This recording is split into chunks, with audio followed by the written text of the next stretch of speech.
Hi guys, this is David John from the Party Studios, and now here with another Photoshop tutorial, CS5, and now I'm talking about the basic features of Photoshop, the basic tools.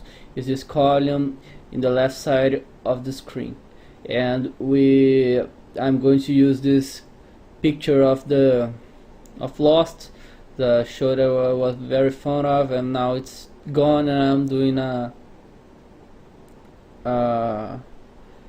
doing this tutorial of this picture because I really like this series. And let's start, beginning with the move tool. The move tool is the basic tool for moving things, all images and objects that you have on the screen. You select it and you select the image, and you can change its sides and flip up and down and everything.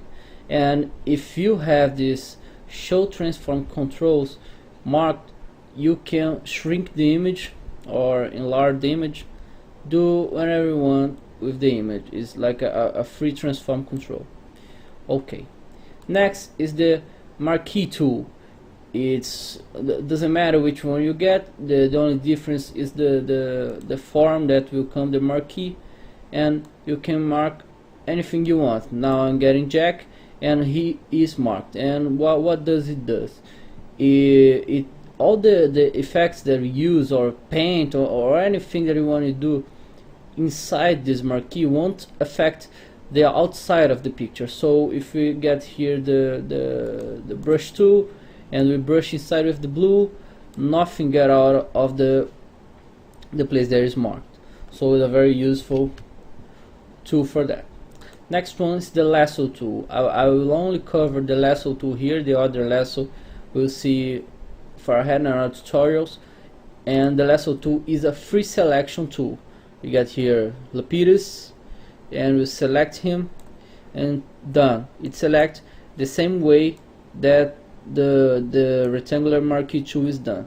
If the same effect. If we want paint inside, you can paint it any way you want, and we will only paint inside the selection.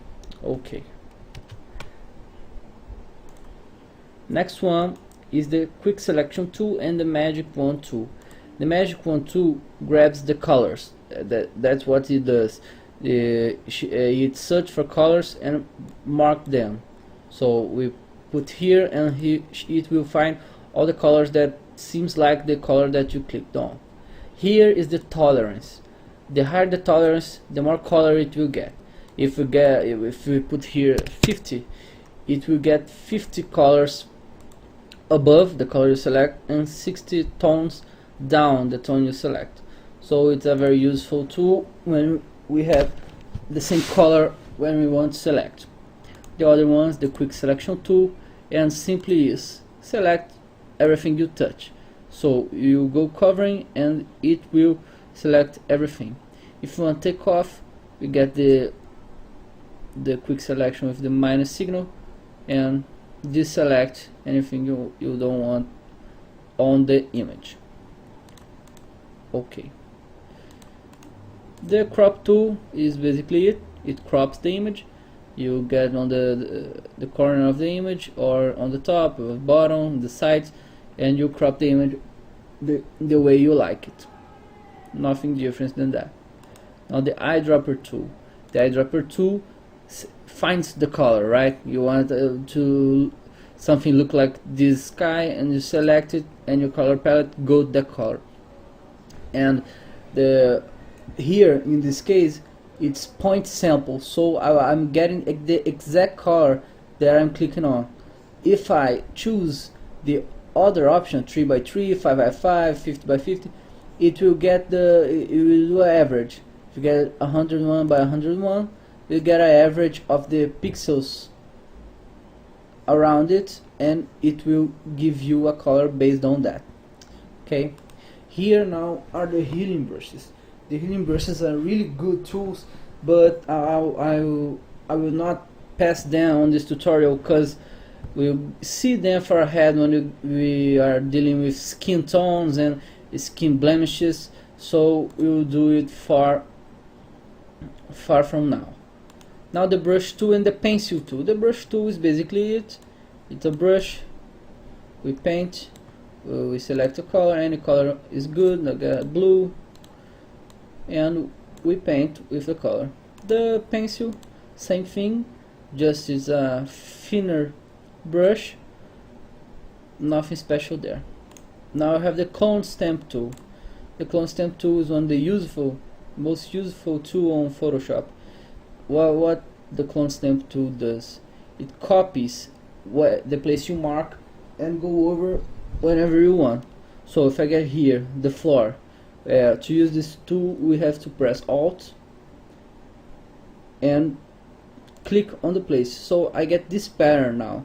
So when I go here in this bush, I pass over it with the pattern that was below, and it's getting pretty decent because the clone stamp tool goes with you see that's like a tiny cross on the bottom. That's where the clone tool is getting its pattern now, here. And now we have the history brush tool. It's a great tool too. It's a tool that does like a repair tool, because it gets back when it was before. Like now I use the clone brush here, I will pass the history brush and everything go back to normal, and it can be done anywhere on the screen. It's very useful tool for a non-destructive way of working. Here's the eraser tool, just as that, the eraser will pass and it will erase. The paint bucket tool and the gradient tool, it will not work very well because it's a picture, but I guess here, let's see, it's like the paint bucket on the paint brush, does the same thing, fills the place. The gradient tool is kind of different, we'll see it far from here now. Now I have the blur and sharpen tool. The blur tool is like that, it blurs things. Look, Richard's face, Said's and Kate, they are all blurry. And if you get the sharpen tool, it's the opposite, it's sharpening images like that. We can use it. Okay, and I pass the sharpen tool, and here we go the dodge tool and the burn tool. The dodge tool enlighten things. Now give some light to the image when you want it. We can adjust some things, but it's basically it. The burn tool darken things, just as that. It burns things. The pen tool, it's a really complex tool, and I will make a tutorial only to explain that. Here we have the text tool. It do a text any size you want. Not much of a mystery here. It's just like any other software.